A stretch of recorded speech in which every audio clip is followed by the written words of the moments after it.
भगवान कृष्ण अर्जुन को कहते हैं कि यज्ञ शिष्टासिनः संतो सर्वमुच्येत सर्व किल विषय भुंजते तो गुम पापाय पचन्त्यात्म कारणात्। भगवान के भक्त सभी प्रकार के पापों से मुक्त हो जाते हैं क्योंकि वे अर्पित किए हुए भोजन को ही खाते हैं जो महाप्रसाद बन जाता है। अन्य लोग जो अपने इंद्रिय सुख के लिए भोजन बनाते हैं वो निश्चित रूप से पाप खाते हैं। जो भगवान के भक्त होते हैं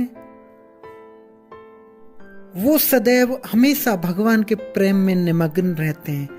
जैसा ब्रह्म संहिता में कहा, प्रेमांजने छुरित भक्ति विलोचने नशंता सदैव हृदयेषु विलोकयन्ति।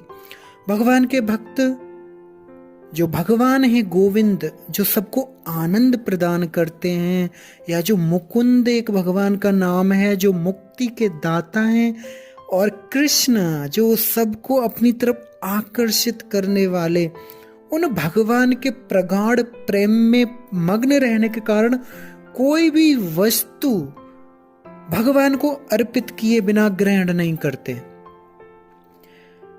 वे भक्ति साधनों द्वारा श्रवण, कीर्तन, अर्चन आदि द्वारा भगवान को प्रसन्न करते हैं, जिससे वे संसार की जो पापमयी संगति के जो कलमश है वो उनसे दूर रहें।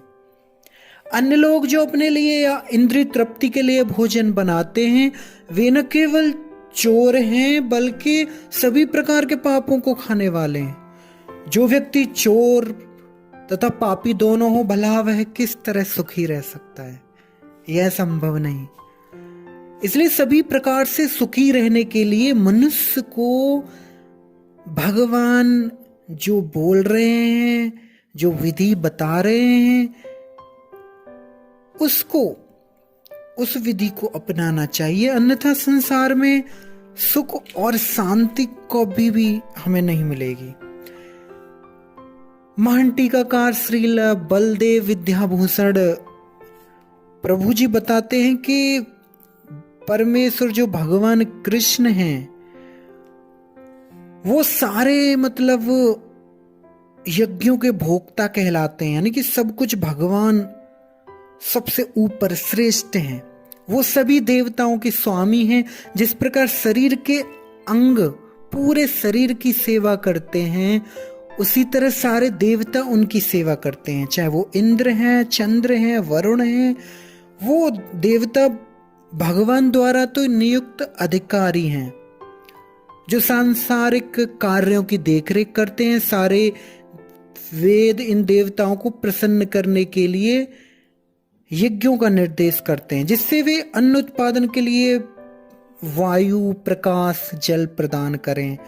तो जब कृष्ण की पूजा की जाती है तो उनके अंग स्वरूप देवताओं को भी स्वतः पूजा का लाभ प्राप्त होता है।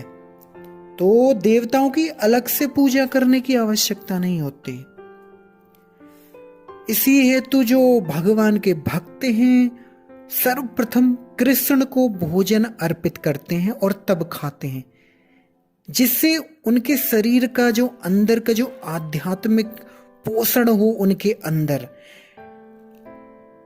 ऐसा करने से क्या होता है, उनके जो पाप में जो कर्म फल हैं वो नष्ट होते हैं भगवान का प्रसाद खाने से। और कभी भी उनके अंदर कोई भी जैसे प्रकृति के जो इतने दोष हैं, जो कलमश हैं, भौतिक जगत के कष्ट हैं, वो सब से वो निरापद हो जाते हैं। जैसे जब कोई छूत का रोग फैलता है तो इसके अटैक से बचने के लिए लोग टीके लगाए जाते हैं। तो इसी प्रकार भगवान को अर्पित करके जो ग्रहण किया जाने वाला जो भोजन है वो हमें भौतिक दोषों से दूर करता है।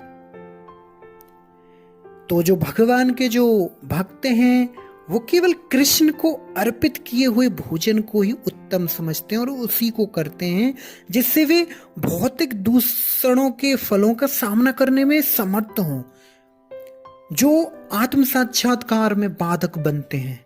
इसके विपरीत जो ऐसा नहीं करता वह अपने पापों को अपने कर्म को और बढ़ाता रहता है, जिससे उसे सारे पाप फलों को भोगने के लिए अगला शरीर जो है वो सूअर, कुत्ते इनके रूप में मिलता है। तो ये जो भौतिक जगत है बहुत दोषों से पूर्ण है। तो जो भी भगवान के प्रसाद को ग्रहण करके लेता है वो तरह तरह के आक्रमणों से, जो भौतिक जगत के कष्ट हैं उनसे बच जाता है। किंतु जो ऐसा नहीं करता वो इन दोषों को ही ग्रहण करता है, यानी कि वो पापों को ग्रहण करता है, पाप खाता है। पाप खाएगा तो फिर आप ही जानते हो पाप का परिणाम कितना भयंकर होता है।